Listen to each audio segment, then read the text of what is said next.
Have you ever wondered why Big Mama's fried chicken always tastes better than yours? She's doing some things that are low-key genius, passed down through generations of black grandmothers who cooked with instinct, love, and a whole lot of kitchen wisdom that never made it into any cookbook. Number 31.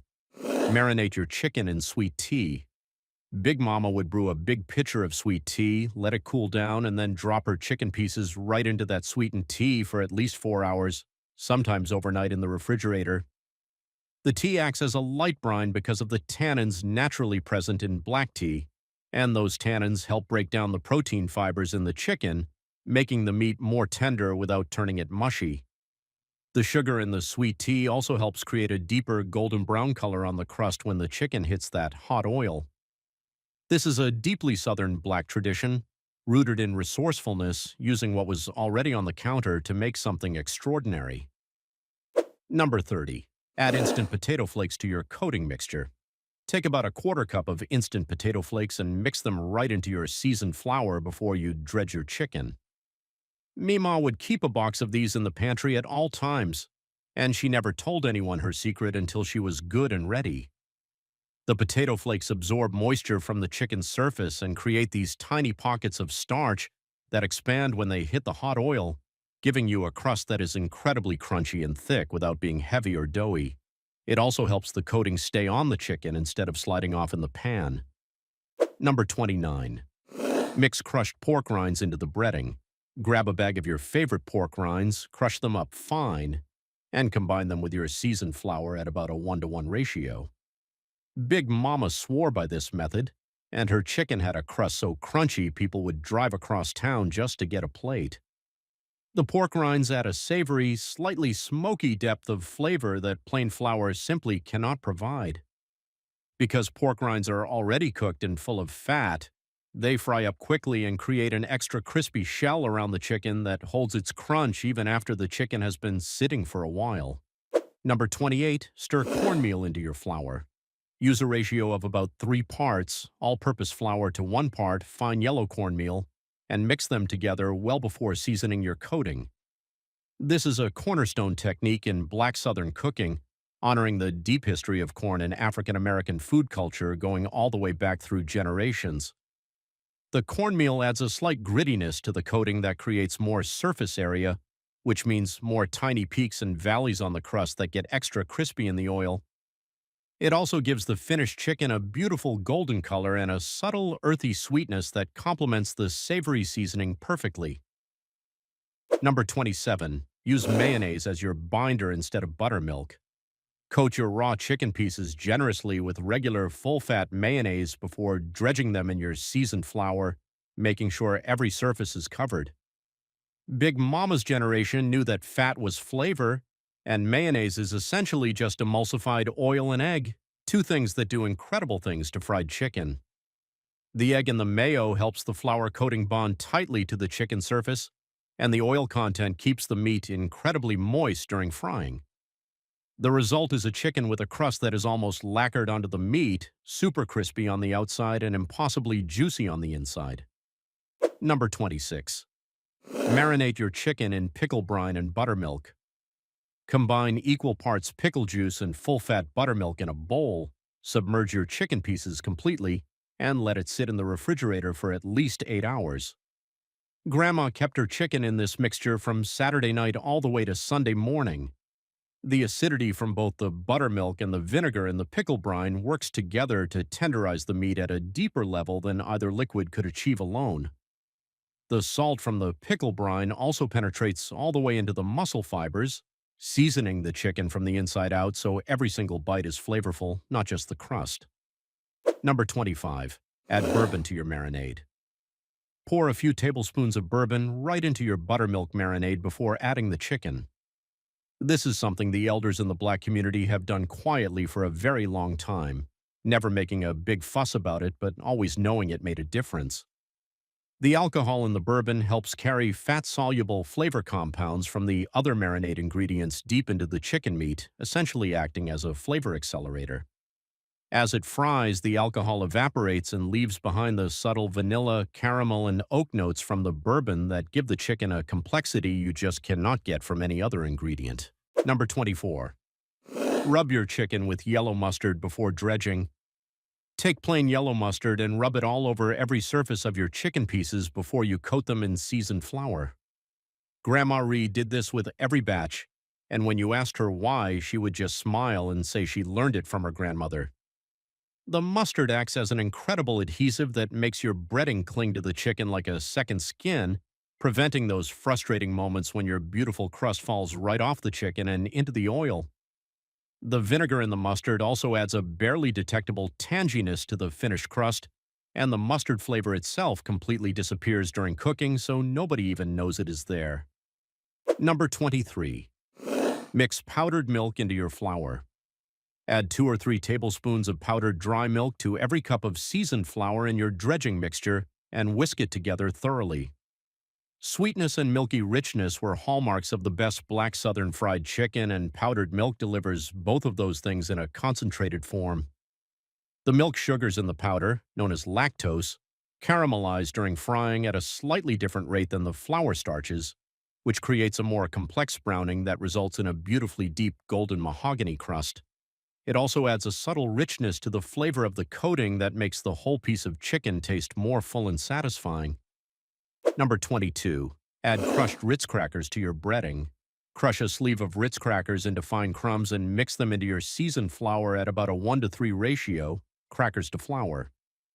Big Mama would save those cardboard tubes under the kitchen cabinet, and everyone knew a special occasion was coming when those crackers came out.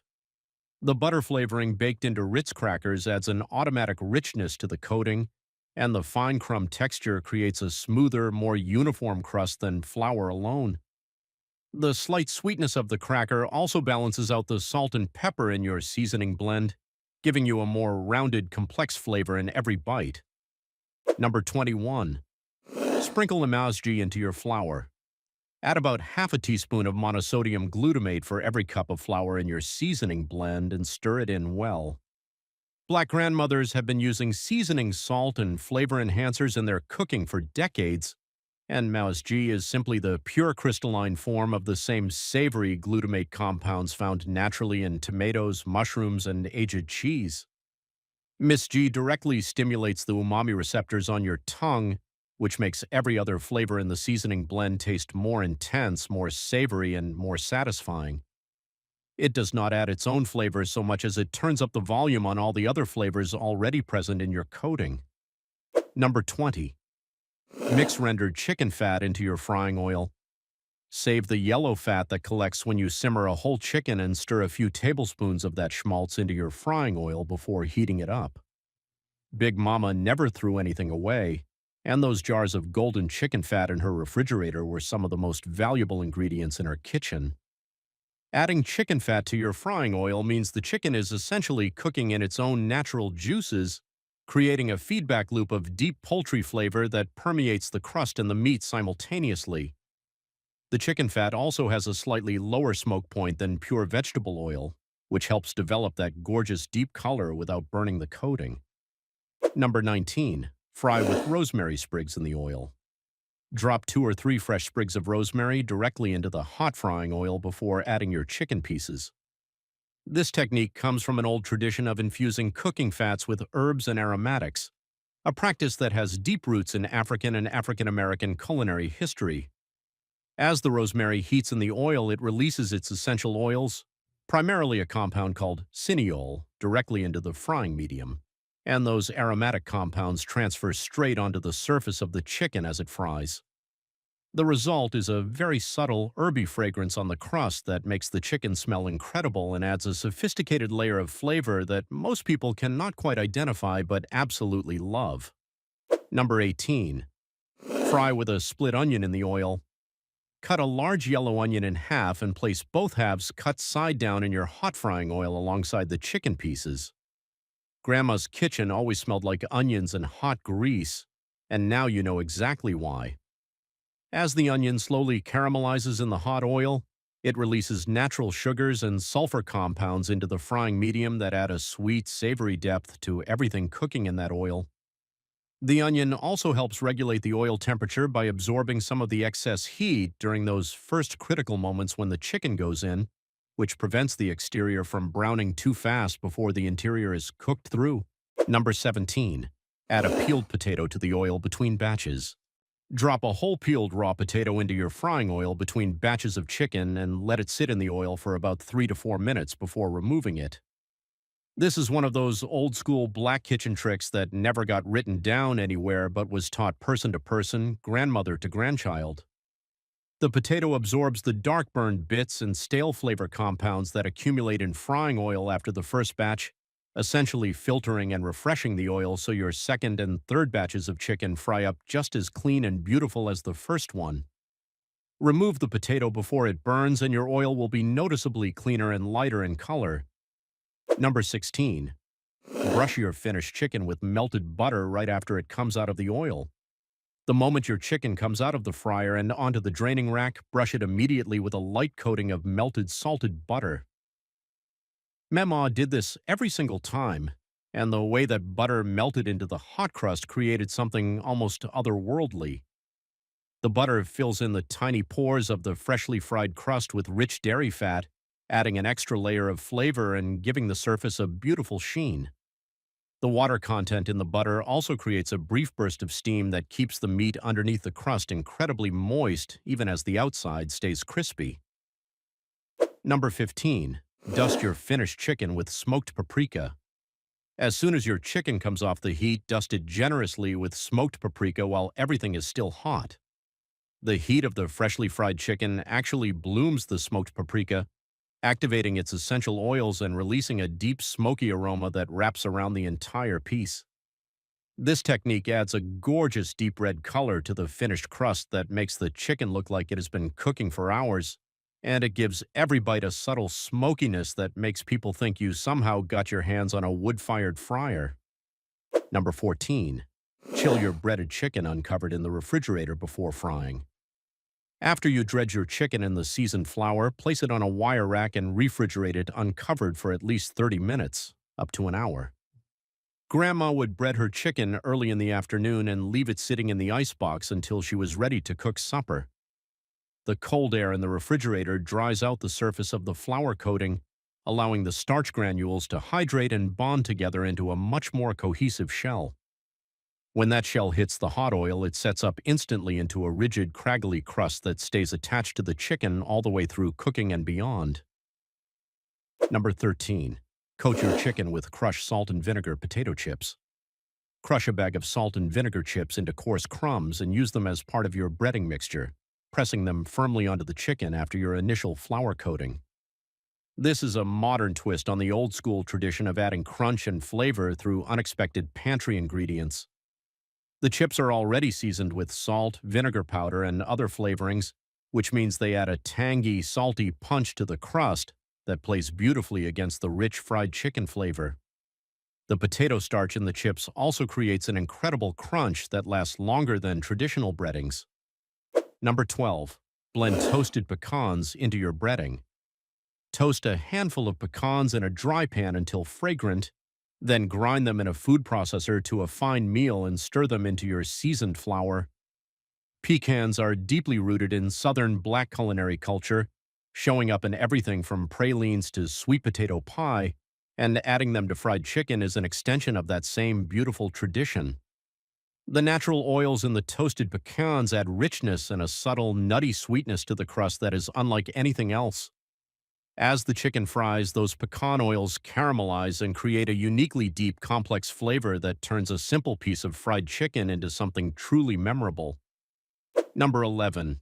Add a pinch of celery seed to your flour. Just a small pinch of ground celery seed stirred into your seasoned flour goes an incredibly long way. Big Mama's secret seasoning blend always had something in it that nobody could quite put their finger on.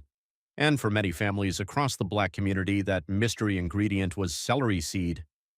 Celery seed contains volatile flavor compounds that mimic and enhance the savory qualities of the chicken itself, creating a kind of flavor harmony between the coating and the meat.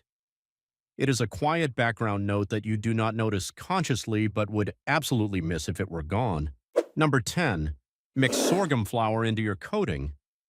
Replace about 20% of your all-purpose flour with sorghum flour, which is a naturally gluten-free grain with deep roots in African food history.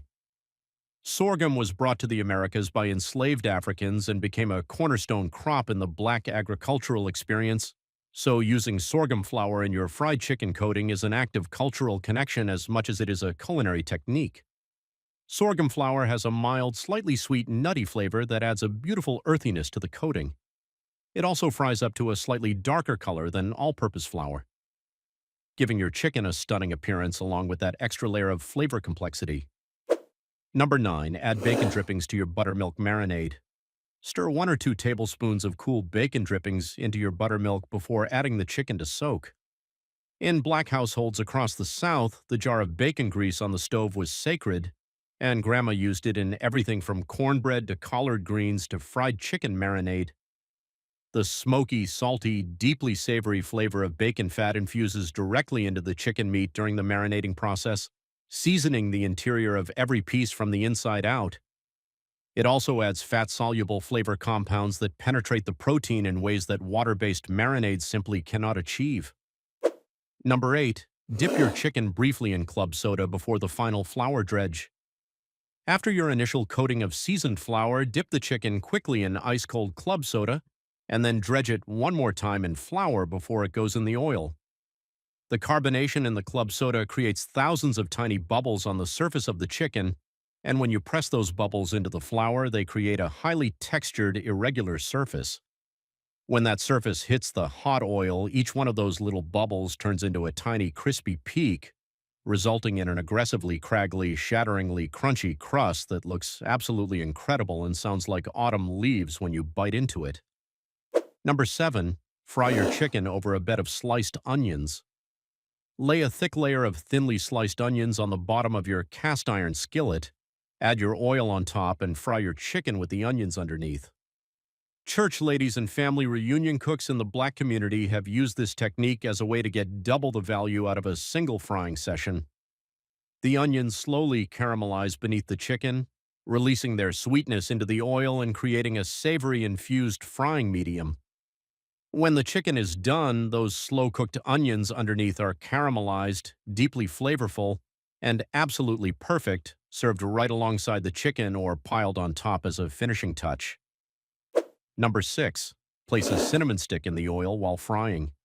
Drop 1 whole cinnamon stick into your hot frying oil before the chicken goes in and leave it there throughout the entire frying process. This sounds unexpected, but warm spice notes in savory food have a long history in both African and African American cooking traditions. The cinnamon very gently releases its oils into the frying medium, adding a barely perceptible warmth and sweetness to the finished crust. It is not enough to make the chicken taste sweet or dessert-like, but it adds an intriguing depth that makes people take a second bite before they can figure out what they are tasting. Number 5. Add a spoonful of lard to your vegetable oil. Scoop 1 good tablespoon of lard into your vegetable oil before heating it for frying. This is old-school Big Mama energy right here, rooted in a time when black families cooked everything in pure animal fat, and the food was undeniably better for it. Lard has a higher smoke point than butter and a richer flavor profile than plain vegetable oil, and adding even a small amount to your neutral frying oil raises the overall flavor level dramatically. The chicken cooks in a more flavorful medium, the crust develops a richer taste, and the overall experience is closer to what Big Mama's chicken actually tasted like back in the day. Number 4. Sprinkle your finished chicken with flaky salt and dried sage. The moment your chicken comes out of the oil, immediately sprinkle flaky sea salt and crumbled dried sage over the hot surface. The residual heat from the freshly fried chicken blooms the dried sage, releasing its earthy, slightly minty, resinous aroma directly onto the surface of the crust. The flaky salt adds an irregular texture of crunchy salt crystals that create little bursts of saltiness in every bite rather than a uniform flat saltiness. Together, they give the finished chicken a restaurant-level finishing touch that costs almost nothing and takes about 5 seconds. Number 3. Let your coated chicken rest on a cooling rack before frying. After dredging your chicken in the seasoned flour or breading mixture, set it on a wire cooling rack rather than a flat surface, and let it rest at room temperature for 15 to 20 minutes before it goes in the oil. When breaded chicken sits on a flat plate, the underside gets damp and the coating becomes uneven and soggy in spots. On a rack, air circulates completely around every surface of the chicken, allowing the coating to dry and adhere uniformly.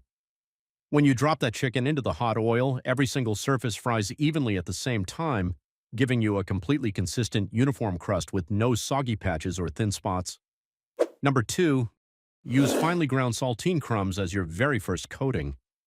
Before any flour, before any egg wash or buttermilk, press finely ground saltine cracker crumbs directly onto the surface of your raw seasoned chicken pieces as the very first layer. Saltines have an almost perfectly neutral flavor with a slight saltiness that makes them an ideal foundation for a layered breading approach. The fine, powdery texture of ground saltines creates an incredibly intimate bond with the surface of the chicken meat, filling in all the microscopic gaps and grooves. This base layer then gives subsequent coatings of flour or heavier breading, something substantial to grip, creating a multi-layered crust that has incredible depth of texture and absolutely refuses to fall off the chicken under any circumstances. Number 1, save every single browned crispy bit from the bottom of the pan for your mashed potatoes or gravy. When you are done frying and you pour off the oil, do not discard those dark, toasty little crumbs clinging to the bottom of the cast iron skillet. Big Mama never wasted a single thing that had flavor in it, and those crusty bits at the bottom of the pan are concentrated gold. Pour a little chicken broth or water into that hot pan and scrape up every bit with a wooden spoon, then pour that liquid into your gravy or stir it right into your mashed potatoes. That one simple move infuses your entire side dish with the deep, savory, slightly smoky essence of perfectly fried chicken, and it is the reason Big Mama's whole plate always tasted like it belonged together. Let me know which of these tricks will you do this week, and I'll see you on the next one.